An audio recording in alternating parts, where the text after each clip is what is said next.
Hello friends, knowledge by Yash Kumar में आपका हार्दिक स्वागत है। वेलकम। अभी तक पार्ट 4 पढ़ा दिया था, पार्ट 5 बताऊंगा पार्ट 5 जो कि आज का टॉपिक है। पार्ट 1 में मैंने आपको बताया था कि प्लांट को, पादप को कितने ग्रुप में क्लासीफाई किया गया है। तो 5 ग्रुप में क्लासीफाई किया गया है। थैलोफाइटा, जिसे हम एल्गी शैवाल कहते हैं, ब्रायोफाइटा, टेरिडोफाइटा, जिम्नोस्पोर और एंजियोस्पर्म। उसमें से मैंने शैवाल में, एल्गी में, उसमें से कुछ उसके सिम्टम्स बताए थे। फिर पार्ट 2 में उसका वासस्थान, हैबिटेट बताया था। फिर पार्ट 3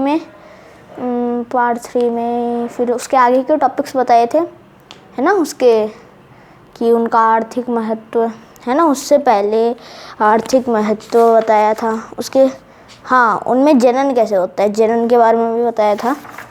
और फिर उसके बाद में पार्ट 4 में कुछ आर्थिक महत्व उसके बारे में बताया था। पार्ट 3 तक मैंने क्या बता दिया था, अलैंगिक जनन बता दिया था। फिर पार्ट 4 में मैंने लैंगिक जनन, सेक्सुअल रिप्रोडक्शन बताया था और सवाल का आर्थिक महत्व, इकोनॉमिक इम्पोर्टेंस ऑफ एल्गी बताया था। मैं ये चाहता हूँ कि एल्गी जो सवालों का आर्थिक महत्व है, इकोनॉमिक इम्पोर्टेंस ऑफ एल्गी, वो मैं एक बार बाद में करा दूँगा, क्योंकि उसमें कुछ पदार्थ हैं जिनके आगे उसके वर्गीकरण के बारे में बता देता हूँ पहले। क्यों, उनमें आपको एल्जिन कोई पदार्थ होता है तो उसमें मैंने बहुत से ग्रुप के बारे में बताऊँगा कि फियोफाइसिक ग्रुप में कैसे क्या होता है, उनमें कैसे एल्जिन की आवरण होती है ना। तो फिर आपको समझ में नहीं आएगा कौन सा फियोफाइसिक ग्रुप, तो पहले उसके वर्गीकरण के बारे में बता देता हूँ जिससे आपको पहले पता चल जाए। तो सबसे पहले हम पढ़ेंगे टॉपिक सवालों का वर्गीकरण, क्लासिफिकेशन ऑफ एल्गी। फिर हम शुरू से सवालों का आर्थिक महत्व पढ़ेंगे। तो सबसे पहले सवालों का वर्गीकरण पढ़ते हैं। सवालों का वर्गीकरण, सवालों का वर्गीकरण, जिसे हम कहते हैं classification of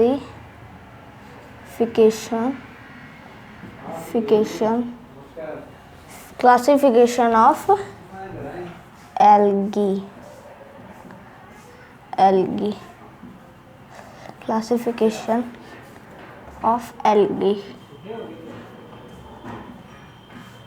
classification of algae आज का टॉपिक है। क्लासिफिकेशन ऑफ एल्गी, सवालों का वर्गीकरण।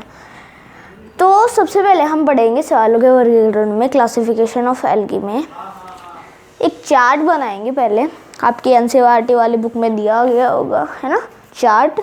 तो पहले मैं भी उसको उस टाइप से समझाऊंगा, उसमें 1-2 पॉइंट्स मैं कम करूंगा, है ना। तो चार्ट बनाएंगे, फिर उस चार्ट के इक्वल टू उस चार्ट से फिर हम शुरू से स्टार्ट करेंगे कि एक के बारे में, एक ग्रुप के बारे में। सबसे पहले हम क्या करेंगे, उस चार्ट बनाएंगे।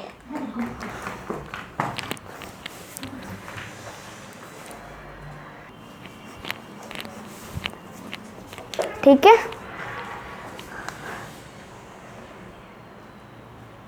हाँ। तो सबसे पहले हम एक ग्रुप बनाएंगे, यहाँ से एक, आप पहले वीडियो को आगे करके सारा आप देख लेना, वीडियो को आगे करके आप सारा देख लेना कैसे कैसे बनाते हैं। तो आपको 6 वो बनाएंगे ग्रुप्स, 1 2 3 4 5, अरे ज़्यादा ही गैप दे दिया, है ना, ज़्यादा ही वो गैप दे दिया, तो थोड़ा सा कम शुरू से करते हैं, है ना। तो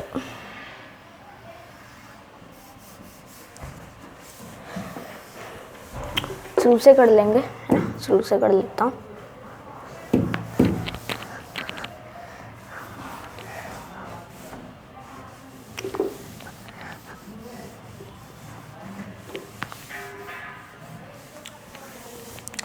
सबसे पहले ये बना लेंगे एक ग्रुप, यहाँ बन जाएगा, छोटा बना लेता हूँ थोड़ा सा, है ना, ज़्यादा। यहाँ 1 2 3 4 5 और वो 6, है ना, क्लियर। यहाँ से एक और ऐसे टाइप से लाइन खींच देंगे। ये ज़्यादा बड़ी छोटी तो नहीं बनी, है ना, सिंपल, है ना, बना लिया ऐसे। तो सबसे पहले आप इनके नाम लिखेंगे। तो सबसे पहले आप लिखेंगे इसको वर्ग, वर्ग में आप लिखेंगे वर्ग, डिवीज़न, डिवीज़न, डिवीज़न। सबसे पहले आप लिखेंगे वर्ग, पहले ग्रुप का नाम होगा वर्ग, डिवीज़न। फिर सामान्य नाम,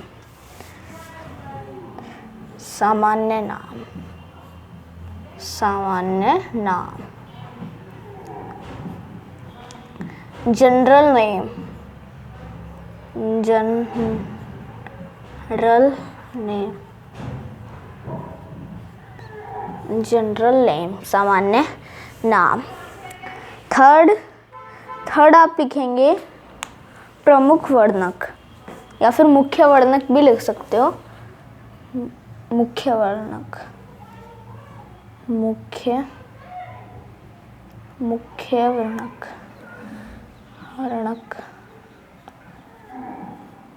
मुख्य वर्णक, यानी कि स्पेशल लिख सकते हो, यानी कि पिगमेंट, मुख्य, क्या कहते हैं मुख्य को, स्पेशल लिख लेते हैं, पता नहीं, लिख लेना आप सर्च करके, special symptoms, special symptoms, O sorry, special pigment, pigment, pigment.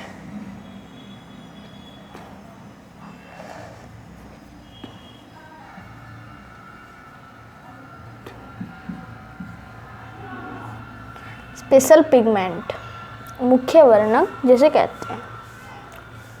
Fourth group में आप लिखेंगे संचित भोज्य पदार्थ, संचित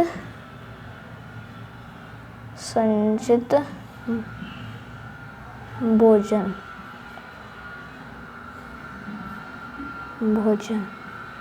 ठीक है। फोर्थ ग्रुप में आप लिखेंगे कोशिका भित्ति।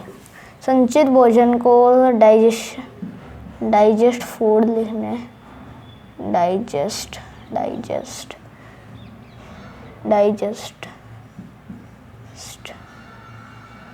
Food, digest food.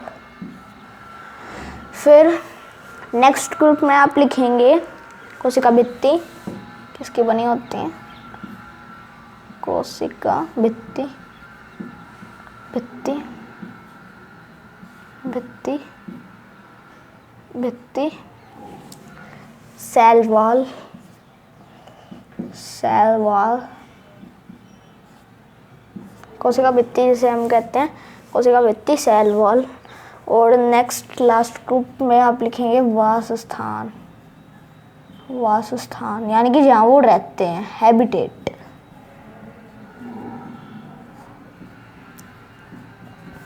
आप ये सोच रहे होंगे कि सिर्फ चार्ट ही बनवाते हैं, सिर्फ चार्ट ही बनवाएंगे और फिर उसके बाद में इन सभी के बारे में बताएंगे, नहीं ग्रुप्स के बारे में, नहीं, ऐसा कुछ नहीं है। पहले चार्ट बनाएंगे, उसमें सब कुछ लिखेंगे, फिर उनके बारे में एक एक करके चर्चा करेंगे। ये पहले एक बार बना लेता हूँ थोड़े से उसके पता होने के लिए, ठीक है, थोड़े से पता चल जाए कि इनमें कौन कौन से वर्ण, कौन कौन से संचित भोज्य पदार्थ आते हैं। तो वर्ग जो है, वर्ग डिवीज़न, तो जो सवाल है एल्गी, उनको 3 ग्रुप में डिवाइड किया गया, 3 ग्रुप्स में। पहले आप ये चार्ट देख लो, है ना, चार्ट देख लो पॉज करके और फिर बना लो, फिर मैं आगे बताता हूँ। फर्स्ट जो ग्रुप है वो है क्लोरोफाइसी, क्लोरोफाइसी, जैसे इंग्लिश में भी जैसे इंग्लिश में अलग कहते हैं, उनके सामान्य नाम जो हैं वो भी बताऊंगा क्या कहते हैं। ठीक है, फर्स्ट है क्लोरोफाइसी, सेकंड जो है वो है फियोफाइसी, फियोफाइसी फियोफाइसी फियोफाइसी है ना, सेकंड नेम फियोफाइसी, और थर्ड है रोडोफाइसी, रोडोफाइसी।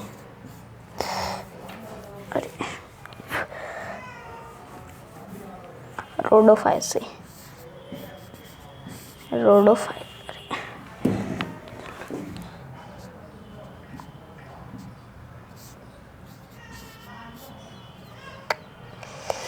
द्वार पर हाथ लग जाता है।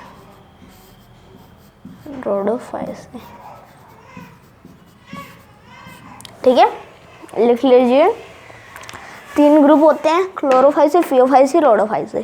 ठीक है, इनके सामान्य नाम भी पूछे जाते हैं कई बार एग्जाम में। सामान्य नाम क्या है, जनरल नेम बताइए इसके। ठीक है, तो इसके सामान्य नाम क्या है, तो सामान्य नाम आप लिखेंगे, इन्हें कहते हैं हरे शैवाल, हरे शैवाल, हरे शैवाल,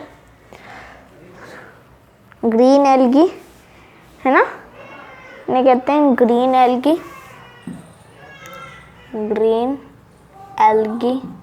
क्लोरोफाइसी को ग्रीन एल्गी कहते हैं। फियोफाइसी को हम कहते हैं भूरे शैवाल, है ना, भूरे शैवाल, भूरे शैवाल, भूरे शैवाल, ब्राउन एल्गी, एल्गी। ठीक है, भूरे शैवाल। फियोफाइसी को हम कहते हैं ब्राउन एल्गी या भूरे शैवाल। थर्ड है रोडोफाइसी, रोडोफाइसी को हम कहते हैं लाल शैवाल, लाल शैवाल, रेड एल्गी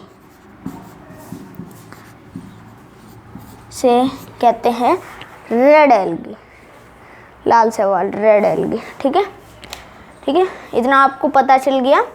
देख लेना कि सामान्य नाम क्लोरोफाइसी को हरे शैवाल, ग्रीन एल्गी, फियोफाइसी को भूरे शैवाल, ब्राउन एल्गी, और रोडोफाइसी को लाल शैवाल, रेड एल्गी। अब इसके देखते हैं मुख्य वर्णक, यानी कि इसमें स्पेशल पिगमेंट, ज़ैंथोफिल वगैरह तो पाए जाते हैं, और जो नए जो वर्णक है वो कौन कौन से पाए जाते हैं, तो इनमें पाए जाते हैं पर्णहरिम, इनमें क्लोरोफाइसी में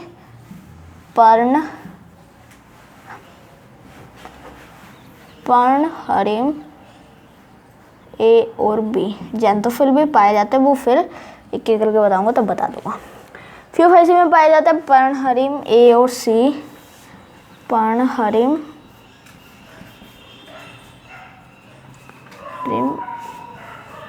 ए और सी, और कौन सा एक और, इसमें एक और वर्णक पाया जाता है फ्यूकोजैंथिन,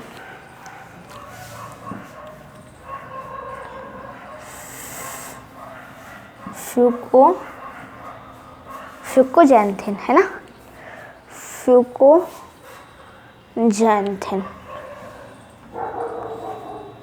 फ्यूकोजैंथिन।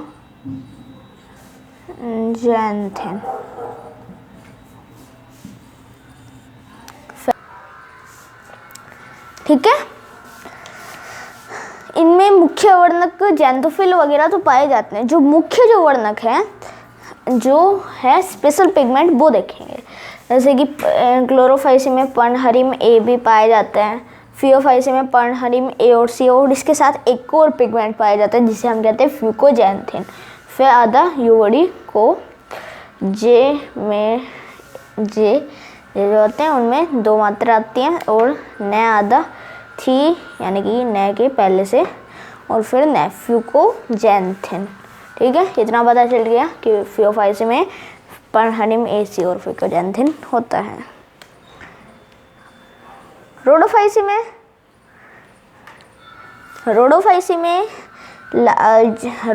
में कौन सा पाया जाता है पिगमेंट, तो उसमें पर्णहरिम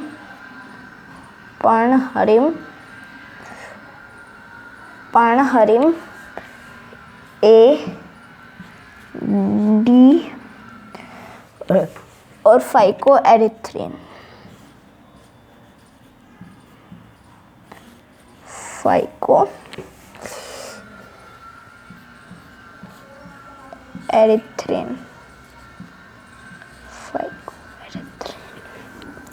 फाइकोएरिथ्रिन पर्णहरिम ए और डी पाया जाता है रोडोफाइसी में। और उसमें क्या होता है, लाल, उनमें कौन सा पिगमेंट पाया जाता है, तो पर्णहरिम ए और डी और फाइकोएरिथ्रिन पाया जाता है। कोशिका भित्ति किसकी बनी होती है, पहले संचित भोज्य पदार्थ देख लेते हैं, फिर कोशिका भित्ति के आगे चलेंगे। पहले यही है, तो इनमें संचित भोज्य पदार्थ क्लोरोफाइसी में किससे होता है, तो इनमें होता है स्टार्च के रूप में। स्टार्च नाम सुनाया होगा, स्टार्च है ना, तो उसी के रूप में इनमें क्या होता है, संचित भोज्य भोजन होता है, डाइजेस्ट फूड होता है। किसमें, क्लोरोफाइसी में संचित भोजन किस रूप में होता है, तो स्टार्च के रूप में। इसे हिंदी में मंड कहते हैं, इंग्लिश में स्टार्च कहते हैं, है ना। मैंने हिंदी में लिख दिया स्टार्च, इसे हिंदी में, ठीक है। इनमें फियोफाइसी में कौन सा होता है, इसे तो इनमें होता है मैनिटोल लैमिनेरियन स्टार्च। इनमें मैनिटोल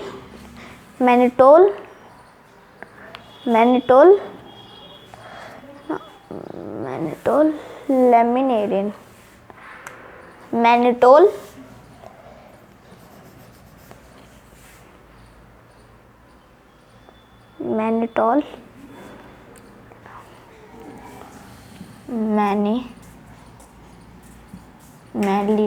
मैनिटोल है ना, मैनिटोल है ना, मैनिटोल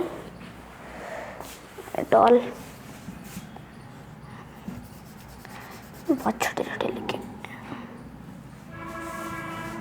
मैनिटोल लैमिनेरिन,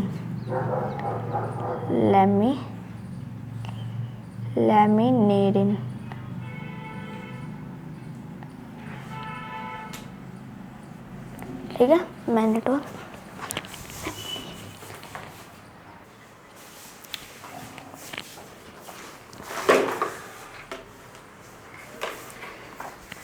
हाँ, क्या बता रहा था कि जो मैंने संचित भोजन होता है, डाइजेस्ट फूड, वो फियोफाइसी में कौन सी तरफ से होता है, मैनिटोल लैमिनेरिन स्टार्च के रूप में। स्टार्च, इसमें तो सिर्फ स्टार्च के रूप में होता है, इसमें मैनिटोल लैमिनेरिन स्टार्च के रूप में, याद रखना। थर्ड जो है वो है रोडोफाइसी में किस तरह, तो उसमें फ्लोरिडियन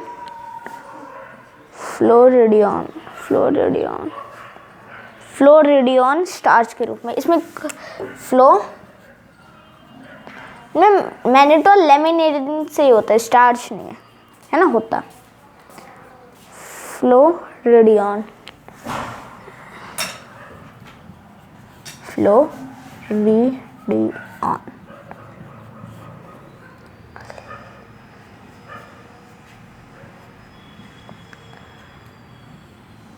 ओके।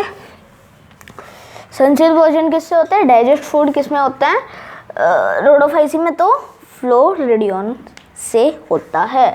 फिर नेक्स्ट है कोशिका भित्ति, है ना, तो इतना याद कर ले कि क्लोरोफाइसी में डाइजेस्ट फूड स्टार्च के रूप में, फियोफाइसी में मैनिटोल लैमिनेरिन स्टार्च के रूप में, और रोडोफाइसी में फ्लोरिडियन स्टार्च। ये अलग अलग नहीं है, मैनिटोल और लैमिनेरिन, मैनिटोल लैमिनेरिन और अलग से एक और स्टार्च नहीं, ये साथ साथ ही है, मैनिटोल लैमिनेरिन स्टार्च, है ना।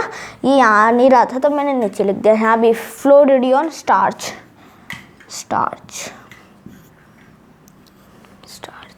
ठीक है। अब देखते हैं कोशिका भित्ति किसकी बनी होती है। कोशिका भित्ति, इसमें कोशिका भित्ति बनी होती है सेल्यूलोज की, है ना, सेल्यूलोज,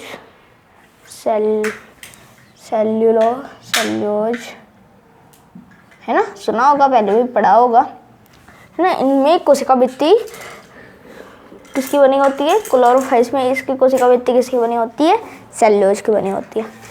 फियोफाइसी में भी सेल्यूलोज की बनी होती है, सेल्यूलोज।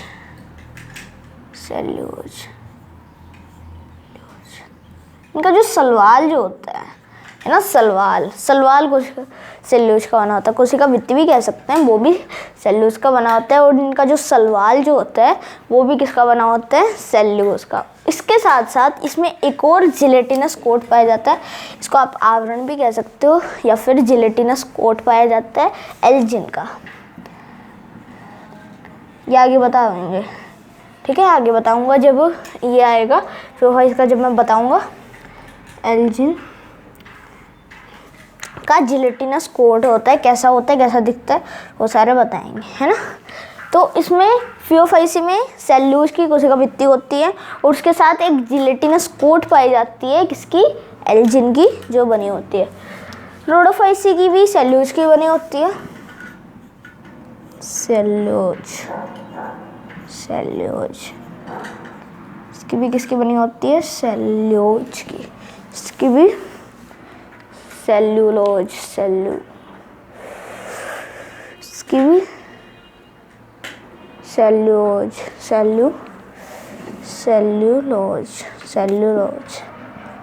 इसकी भी किसकी बनी होती है, सेल्यूलोज की। इसकी भी किसकी बनी होती है, कोशिका भित्ति, सेल्यूलोज की। किसकी, रोडोफाइसी की कोशिका भित्ति भी किसकी बनी होती है, सेल्यूलोज की, ठीक है। नेक्स्ट लास्ट पॉइंट है वासस्थान, हैबिटेट किसका होता है, यानी कि वो रहते कहाँ हैं। तो ये रहते हैं प्राय जल में। तो जो क्लोरोफाइसी जो एल्गी हैं ये कहाँ रहते हैं, तो ये रहते हैं प्राय, कहाँ रहते हैं, प्राय रहते हैं ताजे जल में, ताजे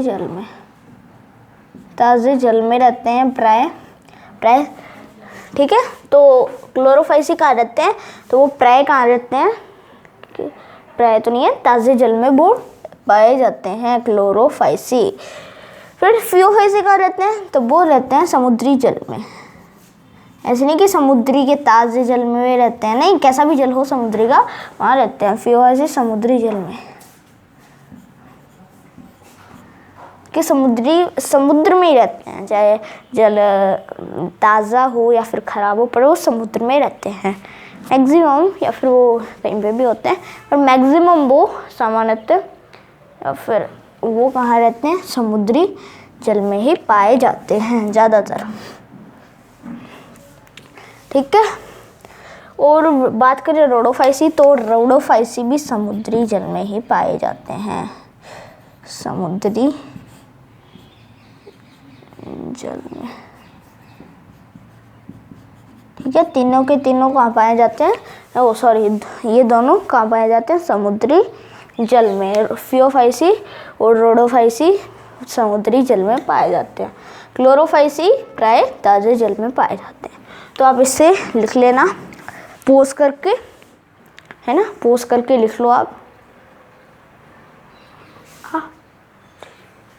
हाँ, अब मिनट का बन गया,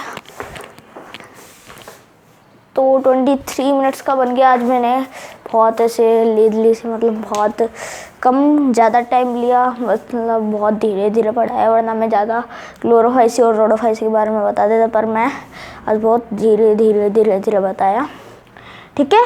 तो अगर आपको इसमें पूरे में जो भी मैंने आज बताया है उसमें कुछ अगर डाउट होगा तो आप कमेंट बॉक्स में पूछ सकते हैं, मैं आपको पूरा कोशिश करता हूँ बताने की, ठीक है। तो जुड़े रहिए नॉलेज बाय यश कुमार के चैनल के साथ, आप बायोलॉजी पढ़ते रहिए, ठीक है। Thanks for watching.